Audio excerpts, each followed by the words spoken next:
Welcome to the Art Against Mental Illness podcast. My name is Alex Loveless and this is my podcast about the healing powers of art for artists, art lovers, the art curious and anyone with an interest in mental health and well-being. Hello and welcome back to my studio in deepest, darkest central Scotland. Last episode I talked about getting started and how difficult that can be sometimes. This time I'm going to talk about what you do once you've got started, either at the beginning of your creative journey or the next phase or even your next artwork. Now, I wasn't intending for this to get all deep and philosophical, but when I was writing the notes for this, that's basically what happened. So strap in, here goes. So I'm going to talk about process. I'm not massively comfortable with that word. It's not terribly sexy. In fact, it's quite the opposite. But it seems the most appropriate word. And I guess the fact that process tends to be a bit of a dirty word is what I want to talk about. So it's probably a good idea to start by stating what I mean by process. So I googled the definition and the first one that came up was a systematic series of actions directed to some end, which is likely a definition we can all agree on. You might think this is a pretty good summary of the subjective experience of making artwork.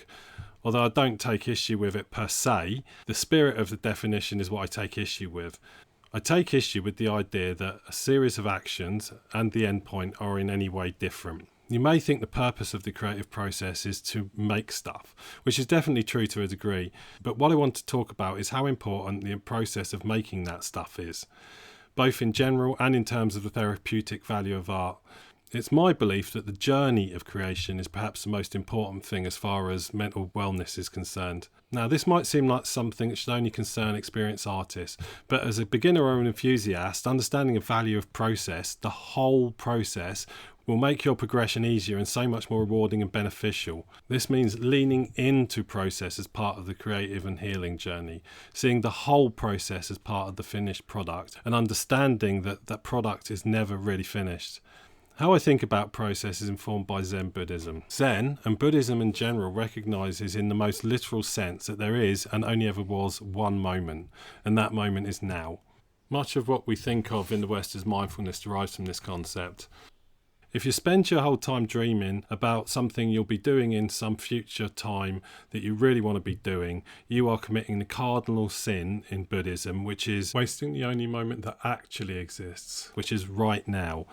Everything you ever did, all the past nows exist just to get to this now. Everything. So while you might be on your dream holiday right now in the Maldives, there was a now 3 weeks ago where you were sitting in the freezing house eating stale cornflakes and lukewarm milk, where you were preparing for now. And likewise, this moment on the white sandy beach is preparation for the next cold cornflakes eating moment. Every moment is preparation for every other moment. So what does all this have to do with making art? Well, put simply, you may think that the only moments you're making art is when you're sat in front of the easel or prancing around with your 3,000 quid SLR. But assuming you actually make some art at some point in the future, you're in the process of making that art right now, even if you're sitting on the bog. The point is that any of the process is all of the process. And since you can't produce that work of artistic genius without having eaten, then eating was part of that process. Zen Buddhists take this concept really seriously, to the point where Zen's primary text, Master Dogen's Shobo Genzo, contains lengthy chapters on eating, getting dressed and going to the toilet. So do you need to include taking a dump in your creative process? Maybe. The stuff you certainly should include is cleaning and tidying your art studio, washing brushes, taking a walk on your own, journaling, hanging art, having a run, anything that gets you further towards the next point in that process. My point is, if you're rushing through the preparatory stages of making something with gritted, impatient teeth, then you're not only making yourself needlessly miserable, you're actually doing it wrong. It all matters.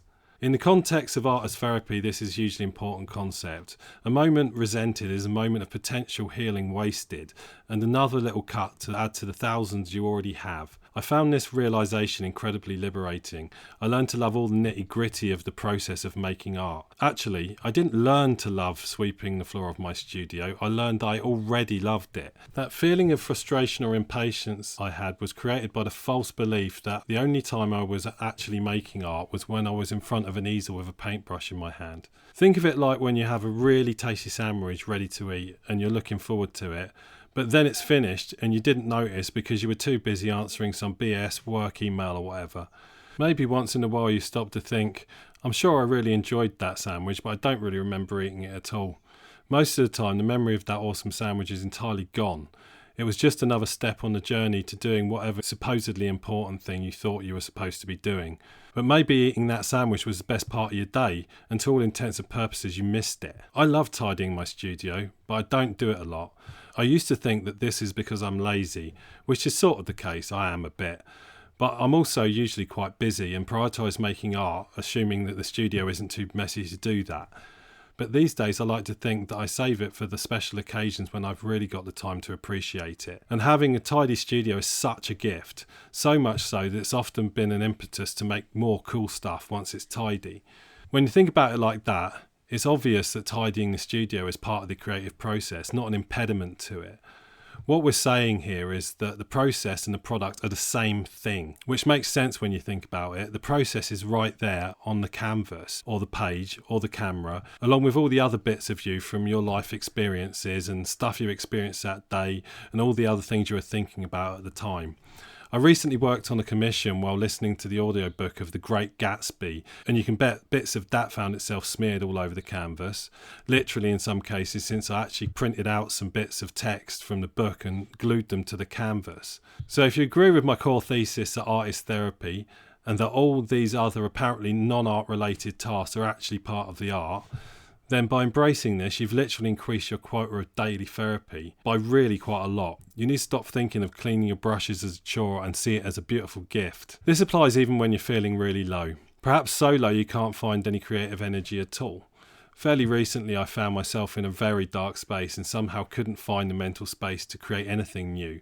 I just went into my studio and started tidying and rearranging. It was such an immersive activity that the problems receded into the background. I think I started the task out of indignation I let my studio get into such a state, but I soon started really enjoying it. Stepping back at the end to a tidy studio which I had seemingly conjured double the previous space out of felt like such an achievement. It was like I'd done the same thing to my brain. There's also the idea that all your works are interlinked anyhow. There's likely to be a progression through your artworks from the very first one that you made right through to whatever you're doing now. And there's a thread there, there's a story, and that story really matters. You can't ignore all the things that happen between each artwork. All these things were part of creating each one of those artworks and part of the creative progression that people will observe from one to the next. They may not be there watching you clean your brushes or stretching a canvas, but they are there in spirit, in what you bring to your artwork and the process that you went through to make that. But all of these things add up to make something that reach other people and to communicate with them.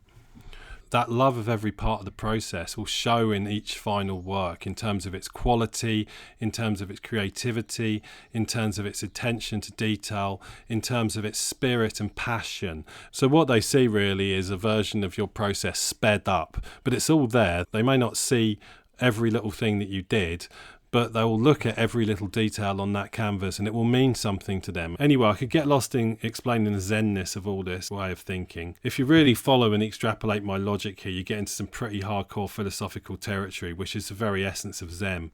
But this is not a podcast about Zen, although at least a fair amount of my worldview has, to some degree at least, been informed by Zen. More of this is likely to leak out. So how does this apply to people just starting their creative journey and have yet to develop a process? Well, it's really quite easy. Developing the process is your process. The same actually goes for experienced artists because the process never ends. It's constantly evolving. There is no such thing as becoming a black belt artist. There's no highest level. Great masters like Michelangelo and Da Vinci never stop pushing the boundaries. Creativity is all about creating something new, and since the process and product are the same thing, then the process must evolve too. This thinking also maps to the concept of progress. You may think that a stick figure drawing or angsty teen poem is just embarrassing cruft on the path to future greatness, but that supposed doggerel is part of all your future works. I'll also bet that it's bringing with ideas and enthusiasm and fear and anticipation and lots of other emotions that you're going to spend a lot of time as a mature artist trying to force out onto the canvas and many times failing. It's beautiful because it is creation. Maybe no one's going to pay a bunch of money to take your stick figures off your hands, but further down the line, since it will be interwoven into every other piece of work, it is worth something. Maybe this is all a tad abstract and philosophical, but in my mind it's deeply concrete and practical and deadly serious, and the implications are pretty transformative.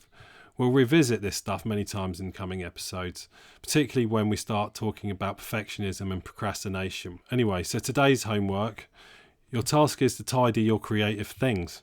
Since I don't know what your particular creative enterprise is, I'll make some suggestions and you can figure out what works for you. Sort and sharpen your drawing pencils, tidy your studio, organise your poetry folder, restring your guitar or rewire your effects board. But while you're doing this, whatever you end up doing, I want you to consider the experience.